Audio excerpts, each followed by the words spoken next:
Let's start with cooking in advance. Okay, let's take that healthy omelet example that I gave you earlier. You're not gonna necessarily wanna do that every morning. It takes time and effort, and you're trying to get out the door for work. So what do? You multiply that recipe times 5 and you cook it over the weekend. Whip up those eggs, and before you cook it, just put it in a muffin tin and then bake it in the oven. Now Monday morning rolls around, take out one of those mini muffin eggs and put it in the microwave for 15-20 seconds. Get some toast out of the toaster, and then you've got a lovely little egg breakfast sandwich in 5 minutes. Bada bing, bada boom. Leftovers. So leftovers get kind of a bad rap, one or the other. Anyways, it's not their fault. They're called leftovers, so it doesn't really sound that appetizing. But let's think about it for a second. If you make something that's an amazing, delicious meal, why would you not want to let those delectable morsels dance all over your taste buds one more time? Now let's look at the flip side. You made something and it wasn't that great. Well, this is now an opportunity. You can transform those drab leftovers into something new, breathe new life into it. Let me give you an example. A couple of weeks ago, my dad and I smoked some pork tenderloins out in the back. Yes, tenderloins was always smoked, okay? And it wasn't one tenderloin, it was 4. Now, normally, you would think it would go well, but it was only his second time using the smoker and my first time ever using any smoker.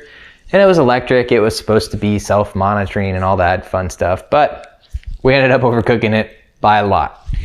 So when we cut into it and we took a bite, we started to cry, but we couldn't cry because we were too busy gasping for air. It was just so dry. Now, some people may look at this as a complete failure, but we saw opportunity.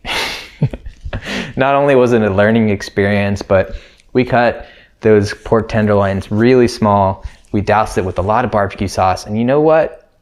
It made some delicious pork barbecue sandwiches. We didn't make nachos with it, but now that I'm thinking about it, I really wish we had. So the point is, you should plan for leftovers.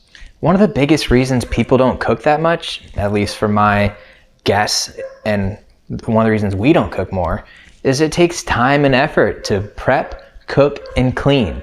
So why not minimize that to be as little as possible while maximizing your food output?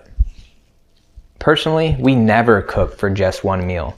Usually we cook for somewhere between 2 and 4 meals. That way we always have leftovers, because leftovers are delicious and great. That's the point.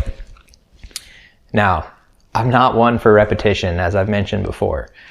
So let me give you an example. That chicken rice bowl I mentioned that we had in our ideal lunch that didn't exactly exist. How could you spice that up and change it up a little bit?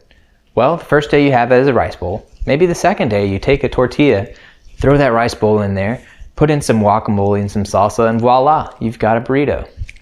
You still got some more leftovers? No problem. Fry up an egg, put that on top of there, squeeze over some sriracha, and you've got a little bit of an Asian bowl.